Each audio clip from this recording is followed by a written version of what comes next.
UP में अखिलेश के PDA का हो गया अनर्थ। अखिलेश क्यों पीडीए का बता रहे अलग अलग अर्थ। योगी ने अखिलेश को इतना मजबूर कर दिया है कि अखिलेश को पीडीए के अलग अलग अर्थ बताने पड़ रहे हैं, क्योंकि अखिलेश के पीडीए का ऐसा अनर्थ हुआ है जिस कारण अखिलेश को समझ नहीं आ रहा कि आखिर वो क्या करें। ऐसे में अखिलेश के पीडीए का हाल आज हम आपको बताएंगे कि कैसे अखिलेश के पीडीए की योगी ने हवा निकाल दी है और अखिलेश अब पीडीए में कुछ और भी जोड़ रहे हैं, यानी पूरा जोर 2027 से पहले इस वक्त लगा रहे हैं। नमस्कार, कैपिटल टीवी देख रहे हैं आप, मैं हूं आपके साथ हर्ष भारद्वाज। लोकसभा चुनाव में सफल होने के बाद सपा के राष्ट्रीय अध्यक्ष अखिलेश यादव पीडीए फॉर्मूले के नए फुल फॉर्म बताकर हर वर्ग के लोगों को अपने साथ जोड़ने की कोशिश कर रहे हैं। वो पत्रकारों और पंडितों को भी अपने साथ रखने की बात करते हैं। अखिलेश ने पी के अलग अलग मतलब पिछले दिनों गिनाए, वहीं भारतीय जनता पार्टी ने भी अपना पीडीए का जवाबी फॉर्मूला पेश किया है। ऐसे में अखिलेश डरे हुए नजर आ रहे हैं और इसलिए ही इस बीच टिकट वितरण और जातिगत समीकरणों को लेकर भी माथापच्ची शुरू हो गई है। पीडीए फॉर्मूले के नए फुल फॉर्म लाने के पीछे अखिलेश यादव का मकसद क्या है, चलिए आपको बताते हैं। दरअसल यादव मुस्लिम की राजनीति करने वाली पार्टी अब पीडीए में हर वर्ग को क्यों जोड़ रही है, यह भी एक बड़ा सवाल है, जिसकी पूरी कहानी हम आपको बताते हैं। एमवाई फैक्टर फेल हुआ तो पीडीए पर भरोसा। उत्तर प्रदेश में समाजवादी पार्टी की पहचान मुस्लिम और यादवों यानी एमवाई से होती रही है। सपा संस्थापक रहे मुलायम सिंह को मुल्ला मुलायम तक की उपाधि दी गई। प्रदेश में सपा की जब भी सरकार बनी तो इन दोनों वर्गों का खूब बोलबाला रहा, लेकिन नए दौर की राजनीति में मात्र दो बड़े वोट बैंक यानी मुस्लिम और यादव से सत्ता मिलती नहीं दिख रही थी। ऐसे में अखिलेश यादव 2022 का विधानसभा चुनाव हारने के बाद पीडीए का फॉर्मूला लेकर आए। अखिलेश ने 2023 में पहली बार पीडीए का जिक्र किया, जिसका मूल अर्थ पिछड़ा दलित अल्पसंख्यक बताया गया था। यह फॉर्मूला सामाजिक न्याय और समावेशी राजनीति का प्रतीक बनकर उभरा। इसके जरिए सपा ने पिछड़े दलित और अल्पसंख्यकों को एकजुट करने की कोशिश की, लेकिन समय के साथ अखिलेश ने पीडीए के नए अर्थ भी बताने शुरू कर दिए। 2024 के लोकसभा चुनाव में मिली कामयाबी के बाद अखिलेश ने इसे और विस्तार देना शुरू किया। इसके लिए पार्टी के लोग पीडीए में ए का मतलब अल्पसंख्यक के साथ अगड़ा भी बताने लगे। बाद में अखिलेश ने इसे सामाजिक और आर्थिक रूप से वंचित तबकों के लिए भी इस्तेमाल किया। इसमें हर वर्ग को शामिल करने की भी कोशिश अखिलेश की दिख रही है। अखिलेश यादव ने एक प्रेस कॉन्फ्रेंस के दौरान कहा था कि उनके पीडीए का मतलब पंडित, दुखी और अपमानित लोग भी हैं, यानी जो भी पीड़ित है उसके साथ सपा है, ये कहते हुए वो नजर आए थे। पंडितों को भी जोड़ने की कोशिश कर रहे अखिलेश। बीते दिनों ईडी ने हरिशंकर तिवारी के बेटे विनय शंकर तिवारी को गिरफ्तार किया, तब अखिलेश यादव खुलकर विनय तिवारी के समर्थन में आए। इसके बाद समाजवादी पार्टी ब्राह्मण सभा की बैठक में चुनकर उन परिवारों को सामने ला रही है जो पीड़ित थे। अयोध्या के पवन पांडे लगातार ब्राह्मण समाज के लोगों को लाकर सपा कार्यालय में कार्यक्रम करा रहे हैं।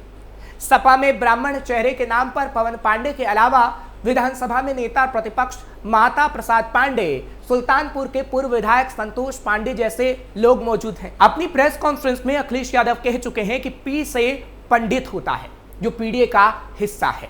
ठाकुरों को पीड़ित क्यों बताया। ब्राह्मण सभा के बाद सपा कार्यालय पर महाराणा प्रताप जयंती भी मनाई गई।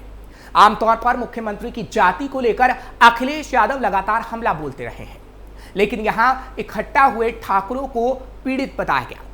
कहा कि हम सब मिलकर 2027 में सरकार बनाएंगे। अखिलेश यादव ठाकुरों के सबसे बड़े नेताओं में से एक राजा भैया पर भी लगातार हमलावर रहते हैं, लेकिन जब पार्टी कार्यालय में पूर्व मंत्री अरविंद सिंह गोप के नेतृत्व में जुटे ठाकुरों ने 2027 में सपा की सरकार बनवाने का संकल्प लिया तो अखिलेश ने इन ठाकुरों को भी पीड़ित बता दिया। एक्सपर्ट की नजर में अखिलेश की रणनीति। कई वरिष्ठ पत्रकार कहते हैं कि अखिलेश यादव पीडीए का विस्तार करना चाहते हैं, इसलिए कई अर्थ उसमें जोड़ रहे हैं। वो बार बार जातिगत जनगणना का वकालत कर रहे हैं ताकि ओबीसी और दलितों को उनकी संख्या के अनुपात में हिस्सेदारी मिले। 2025 में केंद्र सरकार के जाति जनगणना के फैसले को उन्होंने इंडी गठबंधन की जीत भी बता दिया। ऐसा करके वो इन दो बड़े वर्गों का वोट बैंक हासिल करना चाहते हैं। लेकिन बीजेपी ने उनके किए कराए पर पानी फेर दिया। गैर यादव ओबीसी पर फोकस। सपा ने कुर्मी, मौर्य और अन्य गैर यादव ओबीसी समुदाय के लोगों को लोकसभा में टिकट देकर अपनी पहुंच बढ़ाई थी। 2024 में सपा ने 10 कुर्मी उम्मीदवारों को टिकट दिया, जो एक रणनीति का हिस्सा था, जिसकी काट भी बीजेपी ने अब निकाल ली है। दलित वोटरों को लुभाने की कोशिश। बसपा के कमजोर होने का फायदा उठाने के लिए सपा ने दलितों को आकर्षित करने की एक रणनीति बनाई। अखिलेश ने कांशीराम और अंबेडकर के विचारों को अपनी सभाओं में जोड़ा। दोनों नेताओं की जन्मतिथि, पुण्यतिथि भी मनानी शुरू की गई।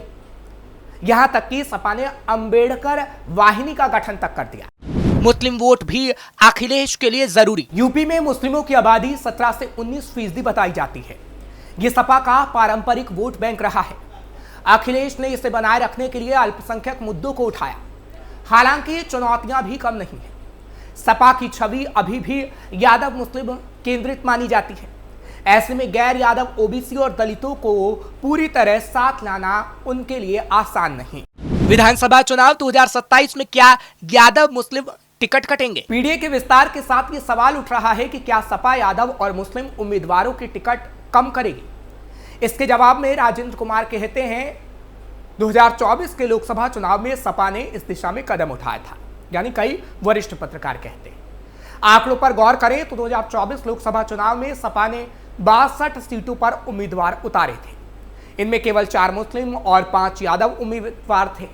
बाकी 32 ओबीसी, 16 दलित और 10 सवर्ण उम्मीदवार थे। 2022 विधानसभा चुनाव में सपा ने 347 सीटों पर उम्मीदवार उतारे थे। इसमें 15% यादव और 10% मुस्लिम उम्मीदवार थे। बाकी में गैर यादव ओबीसी और दलितों को प्राथमिकता दी गई थी। यह बदलाव सपा की रणनीति का हिस्सा था, ताकि एमवाई की छवि से बचा जा सके। और एक बार फिर जब ऐसा करने की कोशिश हो रही है तो ये कहा जा रहा है कि भरे मंच पर टिकट बंटवारे को लेकर लात घूंसे भी आगे आने वाले समय में चल सकते हैं।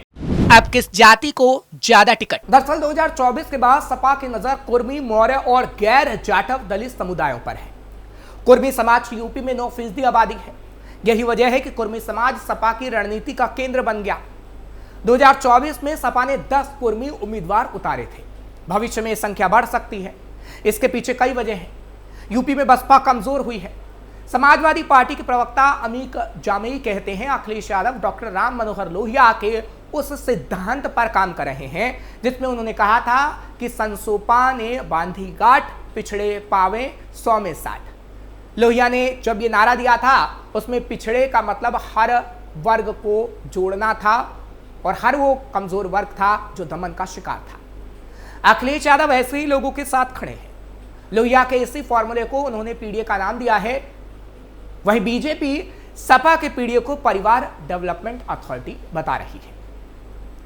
विधान परिषद में कई बार नेता सदन केशव मौर्य पीडीए का यही फुल फॉर्म बता चुके हैं।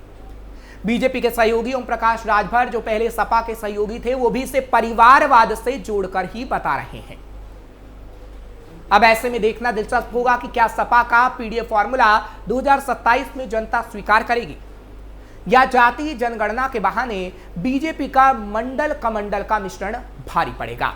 ओबीसी दलित वोटों पर फिर दावेदारी की कोशिश। अब अगर सिर्फ बीजेपी की बात करें तो 2014 के बाद से बीजेपी ने एक बड़ा वोट बैंक बनाया था। इसमें अगड़ी जातियों के साथ साथ गैर प्रमुख ओबीसी और एससी भी शामिल थे। लेकिन 2024 के लोकसभा चुनाव में कुछ ओबीसी और दलित वोट इंडिया गठबंधन की ओर चले गए। इसी वजह से उत्तर प्रदेश, बिहार, राजस्थान और हरियाणा जैसे राज्यों में बीजेपी को नुकसान हुआ। हालांकि हरियाणा और महाराष्ट्र के हालिया विधानसभा चुनाव में पार्टी ने कुछ वोट वापस पा ली। अब पार्टी कास्ट सेंसस के जरिए इन समुदायों का भरोसा फिर से जीतना चाहती है। बीजेपी का लक्ष्य बिहार, उत्तर प्रदेश और झारखंड जैसे राज्यों में अपनी पकड़ को मजबूत करना है। वो इन राज्यों के लोगों की मांगों को पूरा करके उनका भरोसा जीतना चाहती है। बीजेपी हमेशा से प्रधानमंत्री नरेंद्र मोदी को एक ओबीसी नेता के तौर पर पेश करती आई है, जो गरीबों के लिए काम करते हैं। एनडीए में बिहार के मुख्यमंत्री नीतीश कुमार जैसे नेता भी हैं, जो ईबीसी और दलितों को साथ लेकर चलते हैं। नीतीश कुमार लंबे समय से जाति जनगणना की मांग कर रहे हैं और उन्होंने 2023 में राज्य स्तर पर जाति सर्वेक्षण भी करवाया था। पूरे देश में जाति जनगणना का समर्थन करके बीजेपी अपने ओबीसी नेताओं को अपने साथ बनाए रखना चाहती है, जिसका फायदा बीजेपी को उत्तर प्रदेश में भी बखूबी मिलेगा, क्योंकि अब बीजेपी एक ऐसा गठबंधन बनाना चाहती है जो पूरे देश में उसका समर्थन करे। कमंडल यानी हिंदुत्व एक मजबूत विचारधारा है और बीजेपी अब मंडल 2.0 के साथ प्रयोग कर रही है। यह एक नई रणनीति है जिसका उद्देश्य सामाजिक रूप से सभी को साथ लेकर वोट बैंक को मजबूत करना है। जाति जनगणना राष्ट्रीय राजनीति में एक अहम मुद्दा बन गया है।